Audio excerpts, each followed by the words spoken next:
નમસ્કાર વિદ્યાર્થી મિત્રો, ધોરણ 11 જીવ વિજ્ઞાન વિષય ચેપ્ટર 1 સજીવ વિશ્વના આજે આપણે એમસીક્યુ ની વાત કરવાના. શરૂઆતના MCQ exercise number 1 NCERT exam પર ને જે 10 એમસીક્યુ આપેલા છે એની આપણે ચર્ચા કરવાના છે.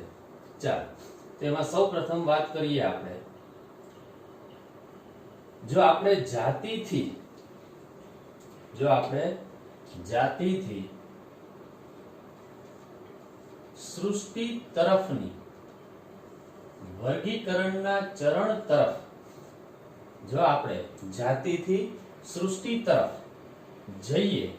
વર્ગીકરણના ચરણ તરફ જઈએ તેમ સમાન લક્ષણોની સંખ્યા શું થાય છે? જાતિથી સૃષ્ટિ તરફ એટલે નીચેથી ઉપર તરફ. જાતિ, પ્રજાતિ, કુળ, ગોત્ર, વર્ગ, ત્યાર પછી શ્રેણી, ત્યાર પછી સમુદાય કે વિભાગ અને ત્યાર પછી સૃષ્ટિ. તો એ રીતે આગળ વધીએ નીચેથી ઉપર તરફ તો વર્ગીકરણના ચરણ તરફ જઈએ તેમ સમાન લક્ષણો, સરખા લક્ષણો વધે કે ઘટે એ જોવાનું. યાદ રાખવાનું, આપણે ચાર્ટ કરાવેલો મેં, એમાં એરા મારીને તમને બતાવેલું વધે ઘટે. એ વધશે, બી ઘટશે, સી એ જ રહેશે, ડી વધે કે ઘટે. જો આપણે જાતિથી સૃષ્ટિ તરફ આગળ વધીએ તો વર્ગીકરણ ચરણ તરફ જઈએ તો સમાન લક્ષણોની સંખ્યા યાદ રાખવાનું ઘટે જ. શું થાય? ઘટે. એટલે જવાબ આવશે બી. કેમ? તો કે સૃષ્ટિ વનસ્પતિ હોય તો વનસ્પતિ સૃષ્ટિની અંદર તો બધી જ વનસ્પતિનો સમાવેશ થયેલો, એટલે ત્યાં સરખા લક્ષણો ન હોય, પણ નીચે તરફ હોય. આનાથી ઉલટો પ્રશ્ન હોય, જો આપણે સૃષ્ટિથી જાતિ તરફ, આનાથી ઉલટો પ્રશ્ન, ખાલી આગળ પાછળ કરી દેવાનું. સૃષ્ટિથી જાતિ તરફ વર્ગીકરણ ચરણ તરફ જઈએ તેમ સમાન લક્ષણોની સંખ્યા શું થાય? તો ત્યાં વધશે આવશે. શું આવે? વધશે. એટલે આપણે બે એમસીક્યુ થઈ ગયા એક સાથે, એક એમસીક્યુ માં. પણ અહીંયા આપણને જાતિથી સૃષ્ટિ તરફ સમાન લક્ષણોની સંખ્યામાં શું થાય? તો કે ઘટાડો. નીચે બધી જાતિ પ્રજાતિ સરખા લક્ષણો વાળી જ હોય એટલે વધે, પણ અહીંયા આપણને જાતિથી ઉપર તરફ કીધેલું, સૃષ્ટિ તરફ, એટલે લક્ષણોની સંખ્યા શું થાય? ઘટશે. ક્લિયર વિદ્યાર્થી મિત્રો? આ પહેલો એમસીક્યુ. ચાલો બીજો. વનસ્પતિના વર્ગીકરણમાં વનસ્પતિ કુળ માટે નીચેનામાંથી કયો પ્રત્યય લગાડવામાં આવે છે જે વર્ગીકરણીય કક્ષા સૂચવે છે? બહુ સરસ એમસીક્યુ. કે વનસ્પતિના વર્ગીકરણમાં વનસ્પતિના કુળ માટે નીચેનામાંથી કયો પ્રત્યય લગાડવામાં આવે છે જે વર્ગીકરણીય કક્ષા સૂચવે છે? તો એની અંદર એ એલ્સ, બી ઓની, સી એસી, ડી એઈ. તો અહીંયા તમારે થોડા કુળના નામ આવડવા જોઈએ. ઘઉંનું કુળ, મકાઈનું કુળ તો કે પોએસી. એસી લાગ્યું વનસ્પતિ હોય તો. મેં આગળ પણ કીધેલું કે વનસ્પતિ હશે તો પાછળ એસી લાગશે, પ્રાણી હશે તો ડી લાગે પાછળ. તો અહીંયા વનસ્પતિ વર્ગીકરણમાં એના કુળની પાછળ શું લાગે? એસી.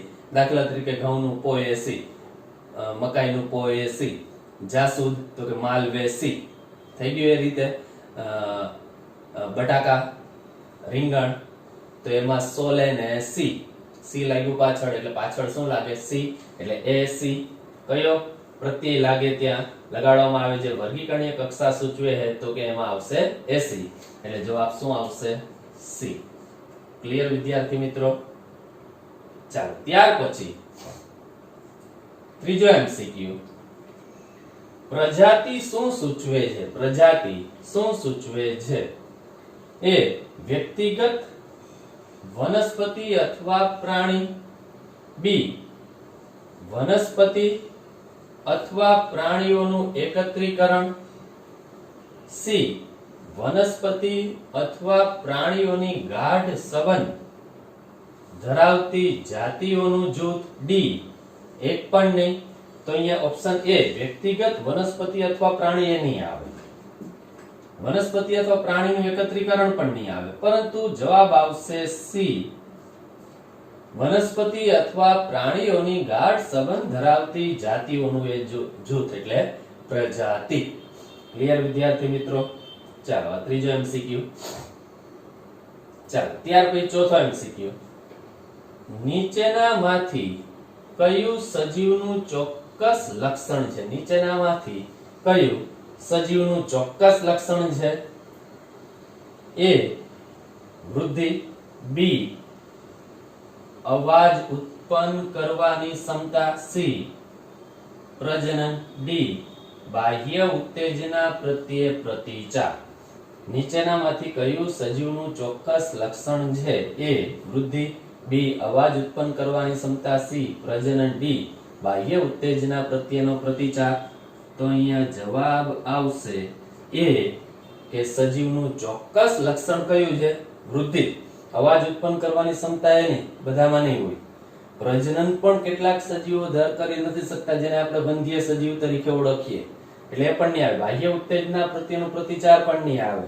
એટલે વૃદ્ધિ એ બધા જ સજીવનું લક્ષણ છે, એટલે જ આપણે શરૂઆત એનાથી કરેલી, વૃદ્ધિ લક્ષણથી. એટલે સજીવનું ચોક્કસ લક્ષણ કયું છે? તો કે જવાબ એ વૃદ્ધિ. ક્લિયર વિદ્યાર્થી મિત્રો? ચાલો હવે પછીનો એમસીક્યુ.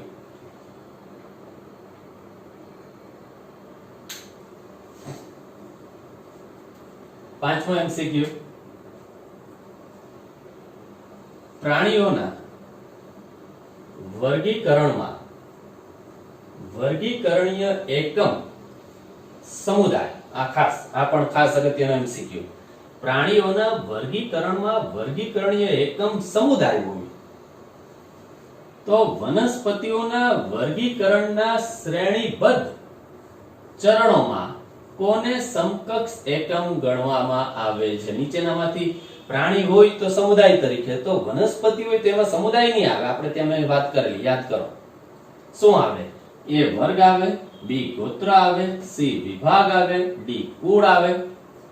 વર્ગ, ગોત્ર, વિભાગ, કુળ. તો અહીંયા વનસ્પતિ હોય તો સમુદાયની જગ્યાએ યાદ રાખવાનું વિભાગ. શું આવશે? વિભાગ. ક્લિયર વિદ્યાર્થી મિત્રો? આ એમસીક્યુ પાંચમો કે પ્રાણીઓના વર્ગીકરણમાં વર્ગીકરણીય એકમ સમુદાય વનસ્પતિઓના વર્ગીકરણના શ્રેણીબદ્ધ ચરણોમાં કોને સમકક્ષ એકમ ગણવામાં આવે? તો કે વિભાગને. વનસ્પતિ હોય તો વિભાગ, પ્રાણી હોય તો સમુદાયનો ઉપયોગ થાય. બંને ભેગા નહીં હોય. વનસ્પતિ હોય તો એમાં સમુદાય નહીં હોય, પ્રાણી હોય તો એમાં વિભાગ નહીં હોય. એટલું યાદ રાખવાનું. ક્લિયર? એટલે જવાબ સી વિભાગ. ચાલો ત્યાર પછી છઠ્ઠો એમસીક્યુ. વનસ્પતિ ઉદ્યાન અને પ્રાણી ઉદ્યાન શું ધરાવે છે?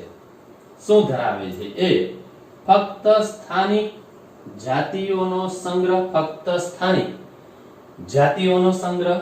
બી ફક્ત વિદેશી જાતિઓનો સંગ્રહ, ફક્ત વિદેશી જાતિઓનો સંગ્રહ.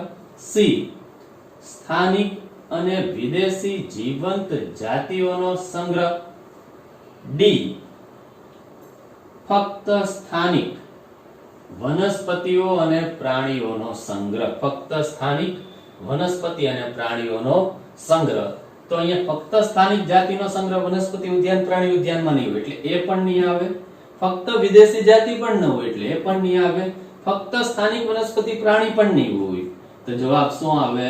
સી કે સ્થાનિક હોય અને સાથે સાથે વિદેશી બંને જીવંત જાતિઓ. ત્યાં વનસ્પતિ ઉદ્યાનમાં વનસ્પતિઓ જીવંત હશે, પ્રાણી ઉદ્યાનમાં પ્રાણી જીવંત હશે. એટલે કે સ્થાનિક અને વિદેશી જીવંત જાતિઓનો સંગ્રહ સ્થાન એટલે વનસ્પતિ ઉદ્યાન અને પ્રાણી ઉદ્યાન. ક્લિયર વિદ્યાર્થી મિત્રો? છઠ્ઠો એમસીક્યુ. ચાલો સાતમો એમસીક્યુ.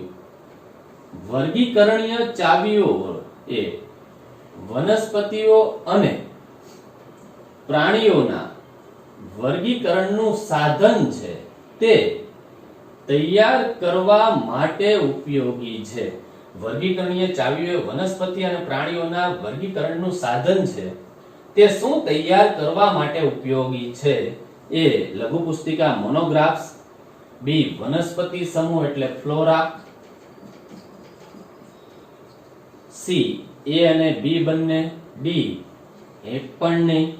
તો અહીંયા વર્ગીકરણીય ચાવીઓ વનસ્પતિ અને પ્રાણીઓના વર્ગીકરણનું સાધન તે શું તૈયાર કરવા માટે ઉપયોગી? તો લઘુ પુસ્તિકાઓ બનાવવા, મોનોગ્રાફ્સ બનાવવામાં પણ ઉપયોગી, વનસ્પતિ સમૂહ ફ્લોરા બનાવવામાં પણ ઉપયોગી. એટલે જવાબ આવશે સી,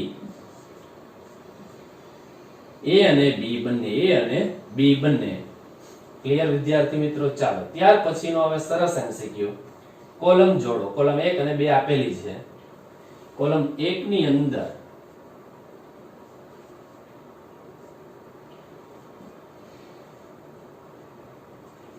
ચાલો કોલમ 1 માં કુળ, બી સૃષ્ટિ, સી ગોત્ર, ડી જાતિ, ઈ પ્રજાતિ. અહીંયા કોલમ 1 ની અંદર 1 ટ્યુબરોઝમ, 2 પોલિમોનાઇલ્સ, 3 સોલેનમ, 4 વનસ્પતિ, 5 સોલેનેસી. તો હવે ચાલો અહીંથી નક્કી કરતા જાઓ. કુળ, તો આમાંથી કુળ કયું છે? હમણાં જ મેં કીધેલું તમને, પાછળ સી લાગે. તો અહીંયા 1 ની અંદર 5 આવશે, કુળ સોલેનેસી. એટલે અહીંયા 5 કરીએ આપણે. સૃષ્ટિ, તો આમાંથી સૃષ્ટિ કઈ છે? તો વનસ્પતિ, એટલે 4. ગોત્ર, તો અહીંયા ગોત્ર કયું છે? તો કે પોલિમોનાઇલ્સ, એટલે સી માં 2. જાતિ, તો બટાકાની જાતિ ટ્યુબરોઝમ 1. અને પ્રજાતિ, તો પ્રજાતિ સોલેનમ, એટલે 3. એટલે આ રીતે જવાબ આવશે. 1 માં 5, બી 4, સી 2, ડી 1, ઈ 3. ક્લિયર વિદ્યાર્થી મિત્રો? આ જવાબ એનો. ચાલો ઝડપથી એક સ્ક્રીનશોટ લઈ લેજો વિદ્યાર્થી મિત્રો.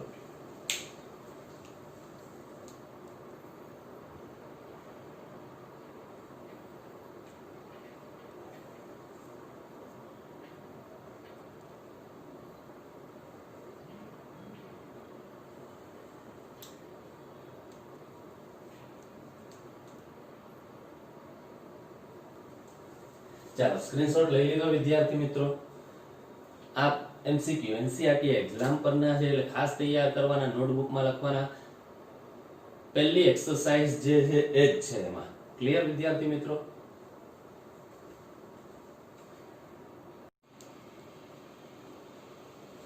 ચાલો વિદ્યાર્થી મિત્રો, હવે આપણે આગળનો એમસીક્યુ જોઈએ. 9મો એમસીક્યુ, બહુ સરસ એમસીક્યુ. નીચે પૈકી અસંગત વિકલ્પ પસંદ કરો.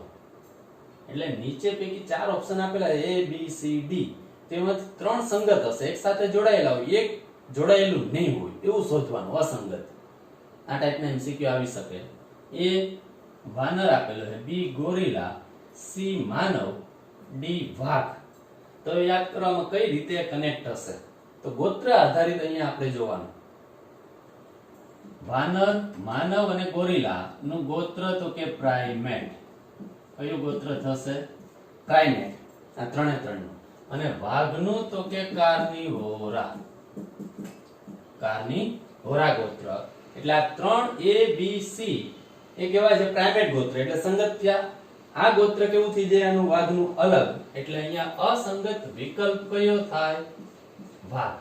જવાબ ડી. ક્લિયર વિદ્યાર્થી મિત્રો? સમજ પડી? અસંગત વિકલ્પ વાનર, ગોરીલા, માનવ તો એ પ્રાઇમેટ ગોત્રમાં સમાવેશ છે. વાઘ કાર્નિવોરા ગોત્રની અંદર સમાવેશ છે. ચાલો હવે ત્યાર પછી બંને ગોત્ર ભલે એક જ વર્ગમાં હોય, પણ એનો બંને ગોત્ર અલગ હોય, પણ વર્ગ પાછો આ બંનેનો એક જ છે. સસ્તનમાં જ બધા સમાવેશ છે. ગોત્રની રીતે અહીંયા અસંગત છે. હવે ત્યાર પછીનો એમસીક્યુ જોવો. પ્રાઇમેટ અને કાર્નિવોરા ગોત્ર બંનેને ક્યાં એક જ વર્ગમાં મૂકવામાં આવ્યા છે? A વિહગ, B સસ્તન, C કીટક, D સરીસૃપ. અહીંયા ગોત્ર બંનેના અલગ, પણ બંને ગોત્રને એક જ વર્ગમાં મૂકી દેવામાં આવ્યા. કયા વર્ગમાં? આપણે બધા માનવ હોય, ગોરીલા હોય, વાનર હોય, વાઘ હોય, તો એ સસ્તન વર્ગમાં સમાવેશ છે. એટલે જવાબ આવશે B. કયો આવશે? જવાબ B સસ્તન. એટલે પ્રાઇમેટ અને કાર્નિવોરા ગોત્ર બંનેને તો કે સસ્તન એક જ વર્ગમાં મૂકવામાં આવ્યા છે. જવાબ B. ચાલો 11મો એમસીક્યુ. નીચે પૈકી ફરીથી પહેલા જવો, અસંગત વિકલ્પ પસંદ કરો. નીચે પૈકી અસંગત વિકલ્પ પસંદ કરો. A વાઘ, B વાનર, સી બિલાડી, ડી કૂતરા. તો અહીંયા વાઘ કાર્નિવોરા, વાનર પ્રાઇમેટ, બિલાડી કૂતરો કાર્નિવોરા ગોત્રમાં. એટલે અહીંયા અસંગત વિકલ્પ કયો થાય? વાનર. આ ત્રણ તો એક સરખા જ ગોત્ર છે, બિલાડી કૂતરો અને વાઘનો, પણ વાનરનું ગોત્ર કયું થાય? પ્રાઇમેટ. એટલે અસંગત અહીંયા કયું થશે? જવાબ બી વાનર. એ વાઘ, સી બિલાડી, ડી કૂતરો એ સંગત છે. એટલે અસંગત કયું થશે અહીંયા? વાનર. કોને આધારિત? ગોત્ર આધારિત. વાનરનું ગોત્ર કયું? તો કે પ્રાઇમેટ. વાઘનું ગોત્ર કયું? કૂતરાનું ગોત્ર, બિલાડીનું તો કે કાર્નિવોરા. ક્લિયર વિદ્યાર્થી મિત્રો? ચાલો ત્યાર પછીનો 12મો એમસીક્યુ. મનુષ્યનો કયા કુળમાં સમાવેશ થયેલો છે? એ હોમોનિડી, બી મસ્કીડી, સી ફેલિડી, ડી કેનેડી. તો અહીંયા માનવ હોય, મનુષ્ય હોય તો એનું કુળ કયું? તો કે હોમોનિડી. બરાબર, હોમોનિડી. મસ્કીડી તો કે માખીનું કુળ, ફેલિડી તો કૂતરાનું કુળ, કેનેડી તો બિલાડીનું કુળ. એટલે માનવનું કુળ કયું થશે? મનુષ્યનું તો કે હોમોનિડી. મનુષ્યને તો કે હોમોનિડી કુળમાં સમાવેશ કરેલો છે. વૈજ્ઞાનિક નામ હોમો સેપિયન્સ. ચાલો ત્યાર પછીનો સરસ એમસીક્યુ. આઈસી ZN નું પૂરું નામ જણાવો. ICZN નું પૂરું નામ જણાવો. A Indian code for zoological nomenclature. B I એટલે ઇન્ટરનેશનલ, સી એટલે કોડ ફોર, Z એટલે ઝૂલોજિકલ, N એટલે નોમેનક્લેચર.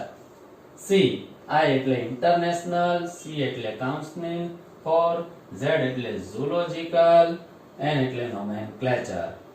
અને ડી ઇન્ડિયન, આઈ એટલે ઇન્ડિયન, સી એટલે કોડ ફોર, ઝીઓ ક્લોક, Z એટલે નોમેનક્લેચર. તો અહીંયા જવાબ આવશે B ICZN international code for zoological nomenclature.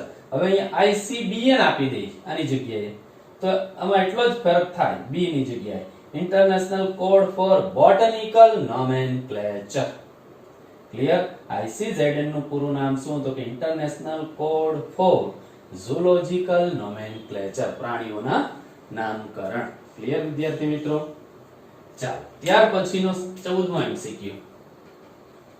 હાલના તબક્કે વિશ્વમાં કેટલી જાતિઓ ઓળખાયેલી છે? એ 15 થી 17 લાખ, બી 17 થી 18 લાખ એટલે 1.7 થી 1.8 મિલિયન, 50 લાખ થી 5 કરોડ, ડી 25 લાખ થી 3 કરોડ.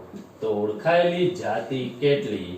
તો 17 થી 18 લાખ. હાલના તબક્કે વિશ્વમાં ઓળખાયેલી જાતિ તો કે 17 થી 18 લાખ જાતિઓ ઓળખાયેલી છે. ચાલો ત્યાર પછી 15મો એમસીક્યુ. નિયમોને અનુસરીને સજીવોના નામ આપવાની પદ્ધતિને શું કહે છે? નિયમોને અનુસરીને સજીવોના નામ આપવાની પદ્ધતિને શું કહે છે? એ નામાવલી, બી ઓળખાણ, સી નામાધિકરણ, ડી વર્ગીકરણ. તો નામાવલી પણ નહીં કહેવાય, ઓળખાણ પણ નહીં કહેવાય, વર્ગીકરણ પણ નહીં કહેવાય, પણ નામાધિકરણ કહેવાશે. એટલે જવાબ સી નિયમોને અનુસરીને સજીવોના નામ આપવાની પદ્ધતિને નામાધિકરણ કહે છે. ચાલો ત્યાર પછી પ્રથમ કક્ષાએ 16મો એમસીક્યુ. પ્રથમ કક્ષાએ સજીવોની ચોક્કસ અર્થકારક જૂથમાં વહેંચણી કરવાની કાર્ય પદ્ધતિને ખાલી જગ્યા કહે છે.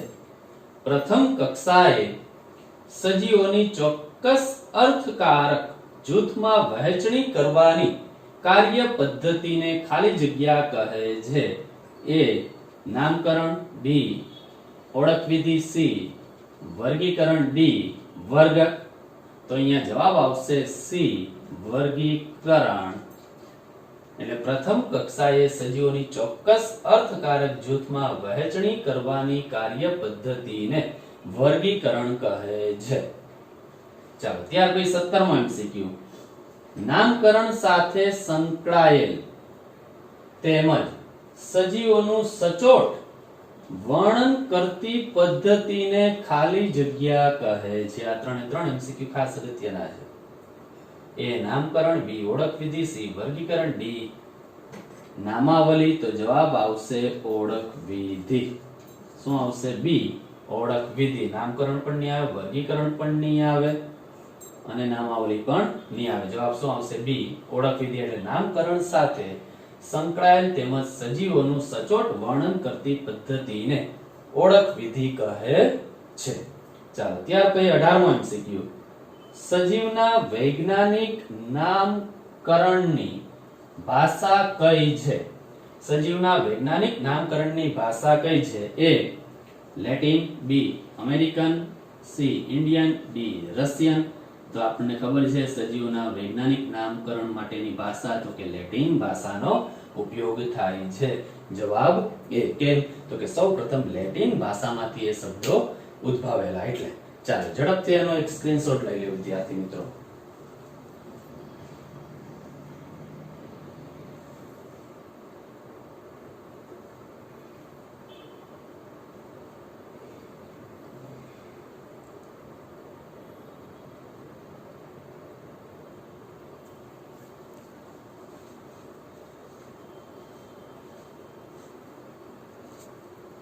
ચાલો સ્ક્રીનશોટ લઈ લીધો વિદ્યાર્થી મિત્રો. ચાલો હવે આ 3 એમસીક્યુ ફરીથી આપણે એકવાર નજર મારી લઈએ. આ 3 16 15 16 17 જો કેમ તો બધું સરખું છે એટલે માટવાની શક્યતા ખરી. નિયમોને અનુસરીને સજીવોના નિયમોને અનુસરીને સજીવો નામ આપવાની પદ્ધતિ કે તો નામાધિકરણ. પણ 16મો એમસીક્યુ માં જો પ્રથમ કક્ષાએ સજીવોને ચોક્કસ અર્થકારક જૂથમાં વહેંચણી કરવાની કાર્ય પદ્ધતિને શું કહેવાય? તો વર્ગીકરણ. પ્રથમ કક્ષાએ સજીવોની ચોક્કસ અર્થકારક જૂથમાં વહેંચણી કરવાની કાર્ય પદ્ધતિ તો કે વર્ગીકરણ. એ જ રીતે નામકરણ સાથે એટલે નામાધિકરણ થઈ ગયું ત્યાર પછી નામકરણ સાથે સંકળાયેલ તેમજ સજીવોનું સચોટ વર્ણન કરતી પદ્ધતિ ને શું કહેવાય? તો એ ઓળખ વિધિ. એટલે આ 3 ડેફિનેશન ખાસ યાદ રાખજો. ત્યાર પછી આ ખાસ અગત્યનો એમસીક્યુ. હાલના તબક્કે ઓળખાયેલી જાતિઓ કેટલી? તો કે 17 લાખ થી 18 લાખ જાતિઓ એટલે 1.7 to 1.8 મિલિયન. ત્યાર પછી સજીવના વૈજ્ઞાનિક નામ કઈ ભાષામાં આપવામાં આવે? તો કે લેટિન ભાષામાં આપવામાં આવે. ત્યાર પછી પહેલો 9મો એમસીક્યુ ખાસ અગત્યનો હતો. નીચે પૈકી અસંગત વિકલ્પ પસંદ કરો. તો અસંગત વિકલ્પ કોને આધારે? ગોત્ર આધારિત અહીંયા આપેલું છે. વાનર એ, બી ગોરિલા, સી માનવ. તો આ ત્રણેય પ્રાઇમેટ ગોત્રમાં સમાવેશ. ડી વાઘ. તો ઓપ્શન અસંગત વાઘ આવશે. કેમ? તો કે એનો અસંગત વિકલ્પ કેમ? તો કે કાર્નિવોરા ગોત્રમાં સમાવેશ છે. ત્યાર પછી પ્રાઇમેટ અને કાર્નિવોરા ગોત્ર બંનેને ક્યાં એક જ વર્ગમાં મૂકવામાં આવે? તો કે સસ્તન. અહીંયા ફરીથી અસંગત વિકલ્પ હતો. તો વાઘ, બિલાડી, કૂતરો એ કાર્નિવોરા ગોત્રમાં આવે ને વાનર એ પ્રાઇમેટ ગોત્રમાં આવે એટલે અસંગત અહીંયા વાનર થશે. મનુષ્યને તો કે હોમોનિડી કોડમાં સમાવેશ કરવામાં આવ્યો. ત્યાર પછી આ સરસ એમસીક્યુ અગત્યનો 13મો. ICZN નું પૂરું નામ તો યાદ રાખવાનું international code for zoological nomenclature. I એટલે ઇન્ટરનેશનલ, C એટલે કોડ ફોર, Z એટલે ઝૂલોજિકલ, N એટલે નોમેનક્લેચર. ઝૂલોજિકલ એટલે પ્રાણી, નોમેનક્લેચર એટલે નામકરણ, કોડ એટલે એના નંબર. ઇન્ટરનેશનલ વિશ્વ કક્ષાએ એને કોડ આપવામાં આવે, નંબર આપવામાં આવે. ઝૂલોજિકલ એટલે પ્રાણીઓનું નામકરણ. ક્લિયર વિદ્યાર્થી મિત્રો? આ 18 એમસીક્યુ આ નીટની બુકની અંદર બધા જ લખવાના. ક્લિયર વિદ્યાર્થી મિત્રો? આજનો આપણો આ એમસીક્યુ ના 1 થી 18 એમસીક્યુ આપણે જોયેલા છે. નમસ્કાર.